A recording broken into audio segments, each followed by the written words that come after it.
Vamos lá, então. Agora eu vou te apresentar aqui os comandos que existem para a gente estar desenvolvendo os indicadores, tá? Eu resumi ali entre algumas coisas para facilitar, para agilizar o processo de estar desenvolvendo, tá?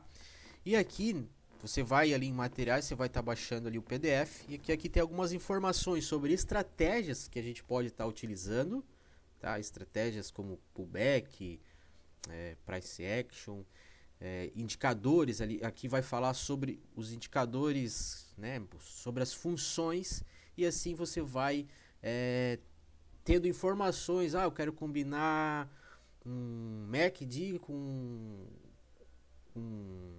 RCI, essas coisas assim. Então você vai saber que aquele indicador tem uma função para poder combinar com o outro, tá? Fazer filtros, melhorar a assertividade, essas coisas, tá? Então aqui tem as definições das estratégias, tá? Primeira coisa aqui é bases de estratégias.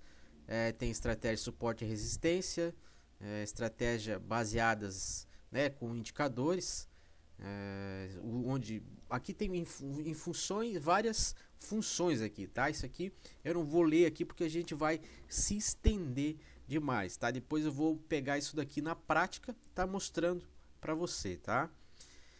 Então tem aqui uma base de estratégia, a abordagem de conceitos, tem pullback, que a gente pode estar utilizando uma base de estratégia como pullback, breakout, reversão. Então aí tem os indicadores para esse modelo de estratégia, para reversão, indicadores para o pullback.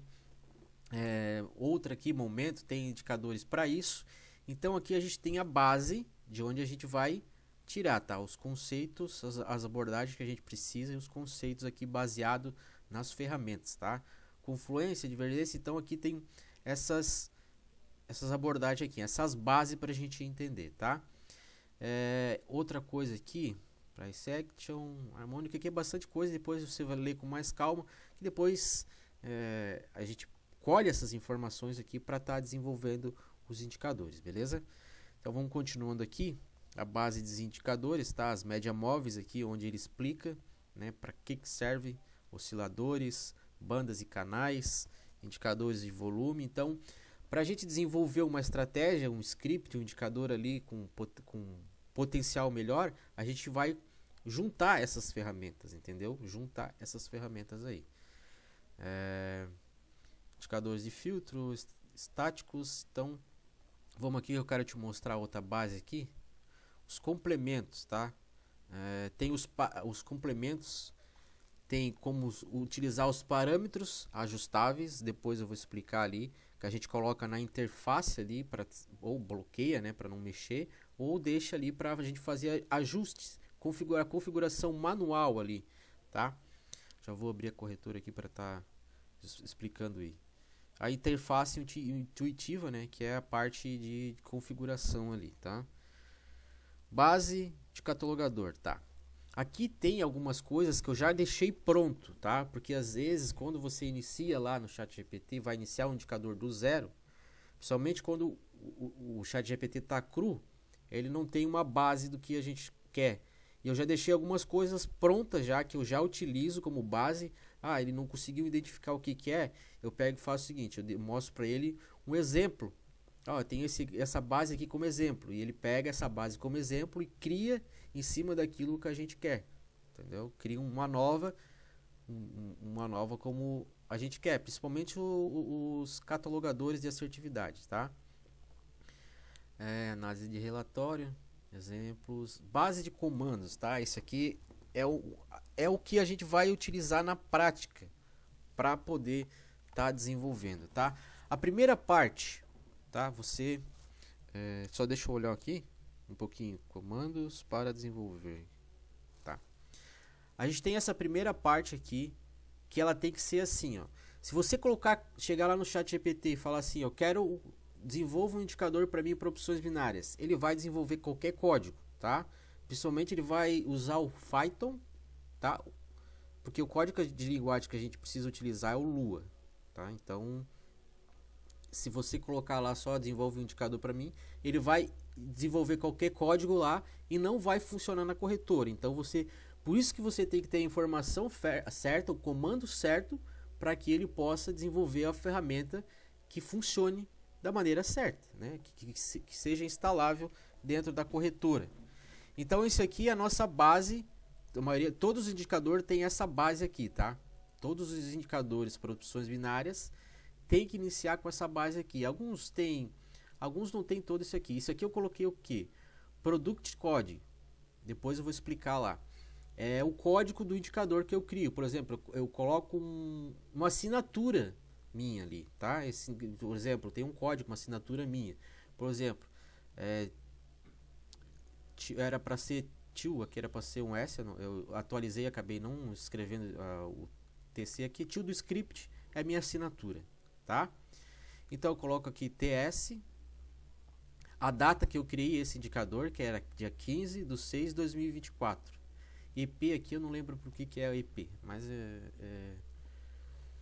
eu não vou lembrar o que é EP. Mas não precisa colocar, eu só coloquei para agregar um pouco a mais, tá? Esse método de ID aqui é o desenvolvedor. Nem todos os indicadores têm isso aqui, tá? Isso aqui vai ser uma coisa que você vai ter a sua assinatura no indicador, como eu tenho aqui. Já vou abrir aqui uma corretora para te mostrar aqui na corretora. Então, onde está aqui em amarelo, isso aqui tudo é trocado, tá? Isso aqui você pode editar, por exemplo, o nome do indicador aqui é um dos que eu tenho aqui, mas depois a gente vai iniciar sempre com um teste, porque depois de um indicador pronto, a gente vai buscar um nome para esse indicador, entendeu? O que eu quero te mostrar aqui é assinatura, ou entry points, ó.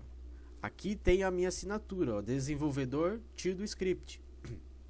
Então, você vai poder fazer o seguinte, na hora que você cria lá o indicador, você vai poder colocar aqui o seu nome, tipo, seu nome, coloca o seu nome aí, o seu sobrenome, ou cria um nome fictício para você, um apelido, alguma coisa, ou uma assinatura sua, tá entendendo? Isso aí, qualquer indicador que você passar para frente, né, que você for vender ou dar de graça, vai ter a sua assinatura, né? Coloca o arroba do seu Instagram. Cara, dá para pensar em várias coisas aqui para você colocar a sua assinatura no indicador. Importante, eu acho importante, né, ter a sua assinatura, porque qualquer um pode ali se passar por outra pessoa, se passar por desenvolvedor daquilo que você teve o trabalho de criar, entendeu? Isso tá cheio de aproveitadores, no caso, né? Os caras que ficam se aproveitando do teu trabalho, porque isso aqui não deixa, isso aqui é um trabalho, meu. Isso aqui, desenvolver uma ferramenta é um trabalho. Tem gente que acha que o indicador nasce de graça, assim, nasce por aí. Não, cara, tem uma pessoa por trás que tem um conhecimento que desenvolve isso daí. No caso, agora, eu que estou te passando esse conhecimento, agora é muito mais fácil, porque já tem os comandos prontos, já tem uma inteligência artificial que vai desenvolver isso daí para você, entendeu? Vamos aqui a parte dos catalogador, onde eu já deixei pronto, tá? Porque isso aqui deu um trabalho danado para solicitar para o ChatGPT criar um catalogador. Então, depois que ele criou o primeiro, eu criei outros e foi criando base. Então, aqui eu já deixei algumas bases prontas. Tem o catalogador 1, 2 e o 3, tá? Então, e outra coisa aqui, ó, os modelos, sinais e layout, tá? Isso aqui é ajustável, tá? A gente pode trocar lá. São as setas, a gente pode colocar o triângulo, a seta aqui para baixo, o círculo, o label, a bandeirinha, o quadrado, aqui o mais e o diamond, tá? E aqui tem os tamanhos dos sinais, tá? Então isso aqui tudo a gente vai customizar depois na prática, tá? O que é mudado aqui? A gente vai ver lá na configuração manual lá que a gente pode estar trocando, né? Essa parte aqui, por exemplo, triângulo up, né? Que é esse triângulo aqui. Pode trocar o nome, né? Substituir e colocar aqui no cantinho. Depois, né? Esse up aqui que significa ou para cima e doll para baixo, né? Então, quando você coloca uma seta, é ideal ter isso aqui depois, up ou doll. Quando é esses aqui, ó, que não tem um formato de direção, o diamond, flag, o círculo, porque não tem duas posições o círculo, é círculo, é bandeira, O Diamond não tem uma posição que nem aqui o triângulo para cima e para baixo, ou a seta para cima e para baixo. O Label também. Únicos três que coloca up e doll no final é o Label, a seta aqui e esse triângulo, entendeu? Os outros aqui não tem direção, entendeu? E daí não precisa estar colocando up e doll, só coloca o nome da figura aqui, entendeu? Mas depois a gente vai fazer isso na prática, você vai entender, tá? Algumas coisas que a gente muda manualmente ali, questão de layout, é a cor, então pode ser o X aqui ou RGB, tá? Isso aqui a gente vou te mostrar tudo na prática, pode ficar tranquilo, é tudo muito simples de fazer, depois você vai pegando a manha, tchau, você vai praticamente um profissional aí de desenvolver indicador, beleza? Então essa aqui é a primeira base, agora a gente vai criar o primeiro indicador, tá? Vamos lá agora para a prática já, criar o primeiro indicador aí, questão de minutos já vai estar pronto para você estar instalando aí na corretora e começar os testes e aperfeiçoar. Cara, isso aqui é uma infinidade de coisas que dá para fazer que você vai ficar instigado para... Só não vai ficar, né, passar horas e horas aí na frente. Porque, cara, às vezes eu ficava... Virava a noite, dia e ficava horas aqui, porque, cara, é muito louco isso daqui. A gente consegue construir cada coisa bem interessante. Vamos aí para a próxima aula, então, agora, onde a gente vai criar o primeiro indicador, beleza?